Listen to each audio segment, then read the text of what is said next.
আসসালামু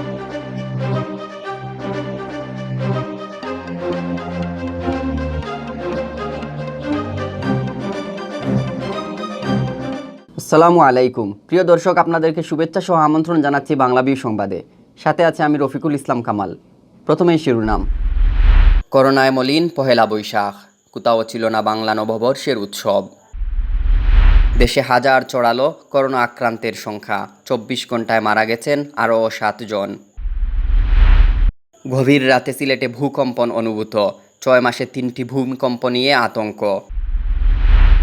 সিলেটে আরও 89 জনের নমুনা পরীক্ষা, মেলেনি করোনা ভাইরাসে আক্রান্ত নতুন রোগী। হাসপাতালে চিকিৎসাধীন নারীর অবস্থা স্থিতিশীল। লকডাউনের তৃতীয় দিনে সিলেটে 92 জনকে ভ্রাম্যমাণ আদালতের শাস্তি, 1.5 লাখ টাকা জরিমানা। সিলেট বিভাগে গত 24 ঘন্টায় হোম কোয়ারেন্টিনে আরও 494 জন। মেয়াদ শেষে ছাড়পত্র পেলেন 17 জন।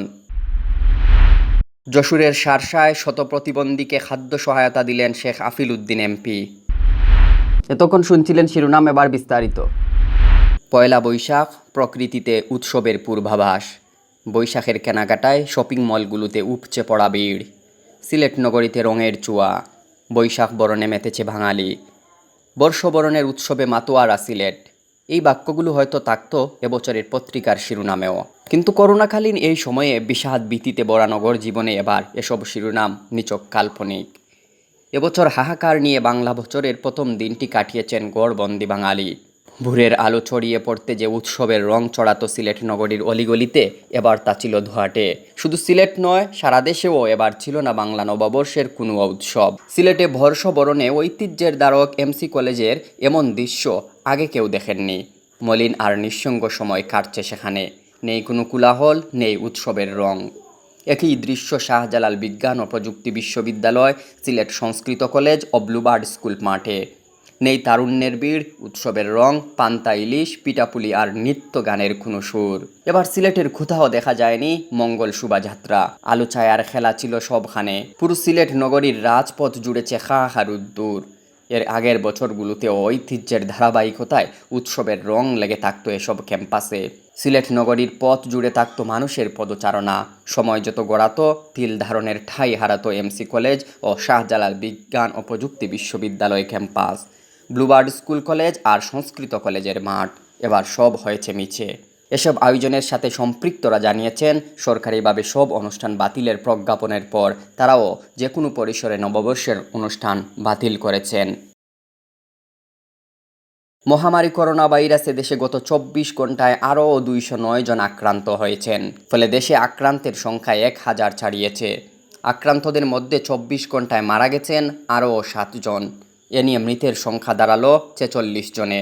মঙ্গলবার দুপুরে স্বাস্থ্য অধিদপ্তরের করোনা ভাইরাস সংক্রান্ত নিয়মিত হেলথ বুলেটিনে এ তথ্য জানান অধিদপ্তরের অতিরিক্ত মহাপরিচালক অধ্যাপক ডাক্তার নাসিমা সুলতানা। বুলেটিন উপস্থাপনকালে করোনার বিস্তার রোধে সবাইকে বাড়িতে থাকার এবং স্বাস্থ্য বিভাগের পরামর্শ মেনে চলার আহ্বান জানানো হয়। গত ডিসেম্বরের শেষ দিকে চীনের উহান থেকে ছড়িয়ে বৈশ্বিক মহামারীতে পরিণত করোনা ভাইরাসে বিশ্বজুড়ে আক্রান্তের সংখ্যা 19 লাখেরও বেশি। মারা গেছেন 1,19,000-এরও বেশি মানুষ। তবে 4.5 লাখের মতো রোগী ইতিমধ্যে সুস্থও হয়েছেন। গত 8 মার্চ দেশে করোনা ভাইরাসে আক্রান্ত রোগীর সন্ধান পাওয়া যায়। এরপর প্রথম দিকে কয়েকজন করে নতুন আক্রান্ত রোগীর খবর মিললেও গত কদিনে লাফিয়ে বাড়ছে এ সংখ্যা। সবশেষ হিসাবে দেশে আক্রান্তের সংখ্যা 1012। এর মধ্যে মারা গেছেন 46 জন আর সুস্থ হয়ে বাড়ি ফিরে গেছেন 42 জন।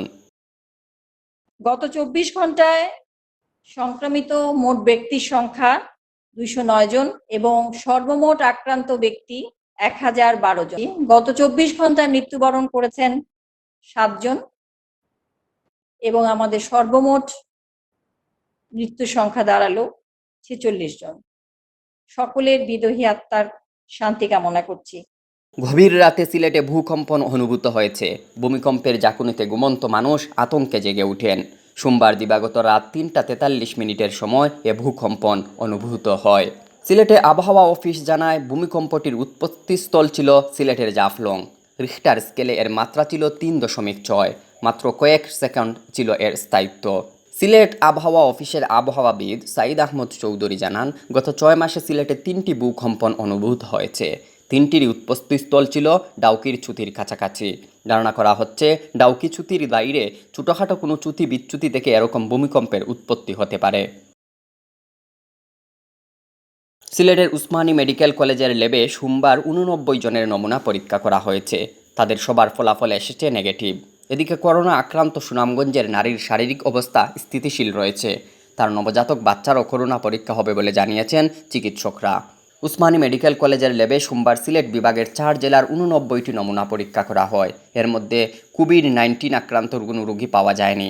এর আগে গত রোববার উসমানী মেডিকেল কলেজের ল্যাবে সুনামগঞ্জের এক নারীর করোনা পজিটিভ ধরা পড়ে। গত বৃহস্পতিবার ওই নারীর সিজারিয়ান অপারেশন হয়েছিল উসমানী হাসপাতালে। বর্তমানে ওই নারী সিলেটের শহীদ শামসুদ্দিন আহমেদ হাসপাতালের আইসোলেশনে রয়েছেন। তার অবস্থা স্থিতিশীল রয়েছে। ওই নারীর নবজাতক শিশুরও করোনা পরীক্ষা করা হবে বলে চিকিৎসকরা জানিয়েছেন। তবে 3-4 দিন পর শিশুটির নমুনা সংগ্রহ করে পরীক্ষা করা হবে বলেও জানিয়েছেন চিকিৎসকরা। এদিকে ওই নারীর করোনা পজিটিভ ধরা পড়ার পর উসমানী হাসপাতালের 19 জন চিকিৎসক, 14 জন নার্স ও 11 জন স্বাস্থ্যকর্মীকে হোম কোয়ারেন্টাইনে রাখা হয়েছে। সিলেটে লকডাউনের 3য় দিনে ভ্রাম্যমাণ আদালতের শাস্তির মুখোমুখি হয়েছেন অনেকে। লকডাউন না মেনে অপ্রয়োজনে ঘোরাঘুরি ও ব্যবসা প্রতিষ্ঠান খোলা রাখায় 92 জনের কাছ থেকে আদায় করা হয়েছে প্রায় 1.5 লাখ টাকা জরিমানা। লকডাউন না মেনে অনেকেই অপ্রয়োজনে বের হন ঘর থেকে, রাস্তায় ঘোরাঘুরি আর পাড়ার মোড়ে জমিয়ে দেন আড্ডা। নিত্য প্রয়োজনীয় ছাড়া অন্যান্য পণ্যের দোকানপাটও খুলেন কেউ কেউ। এ অবস্থায় সোমবার সিলেট জেলার বিভিন্ন স্থানে অভিযান চালায় জেলা প্রশাসনের ভ্রাম্যমাণ আদালত। অভিযানকালে 92 জনের কাছ থেকে আদায় করা হয় 1,89,600 টাকা। সিলেট বিভাগে গত 24 ঘন্টায় হোম কোয়ারেন্টাইনে নেওয়া হয়েছে আরও 494 জনকে। কোভিড-19 উপসর্গ দেখা দেওয়া ও দেশের ঝুঁকিপূর্ণ জেলাগুলো থেকে আসাদের পাঠানো হয়েছে হোম কোয়ারেন্টাইনে। গত 24 ঘন্টায় যাদেরকে হোম কোয়ারেন্টাইনে রাখা হয়েছে তাদের মধ্যে সিলেটে 91 জন, সুনামগঞ্জে 168 জন, হবিগঞ্জে 140 জন ও মৌলভীবাজারের 95 জন রয়েছেন। এর আগে সোমবার হোম কোয়ারেন্টাইনে নেওয়া হয় 682 জনকে, রোববার নেওয়া হয় 291 জনকে আর শনিবার নেওয়া হয়েছিল 70 জনকে। আর গত 24 ঘন্টায় সিলেট বিভাগে কোয়ারেন্টাইন থেকে ছাড়পত্র দেওয়া হয়েছে 17 জনকে। 14 দিনের হোম কোয়ারেন্টাইন শেষে ছাড়পত্র পেয়েছেন তারা। ছাড়পত্র পাওয়াদের মধ্যে রয়েছেন সিলেটের 3 জন ও সুনামগঞ্জের 14 জন। এদিকে গত 24 ঘন্টায় করোনা উপসর্গ নিয়ে শহীদ শামসুদ্দিন আহমেদ হাসপাতালে ভর্তি হয়েছেন আরও 3 জন। সব মিলিয়ে হাসপাতালে এখন চিকিৎসাধীন আছেন 10 জন। এর মধ্যে সুনামগঞ্জের করোনা আক্রান্ত নারীও রয়েছেন। যশোরের শার্শায় 100 প্রতিবন্ধী পরিবারের হাতে খাদ্য সামগ্রী তুলে দিয়েছেন শেখ আফিলউদ্দিন এমপি। মঙ্গলবার নিজ উদ্যোগে শার্শা উপজেলা প্রতিবন্ধী কল্যাণ সংস্থার সদস্যদের হাতে তুলে দেওয়া হয় এই খাদ্য সহায়তা। প্রতিটি পরিবারকে 7 কেজি চাল, 2 কেজি আলু ও 1 কেজি ডাল দেন সাংসদ শেখ আফিলউদ্দিন।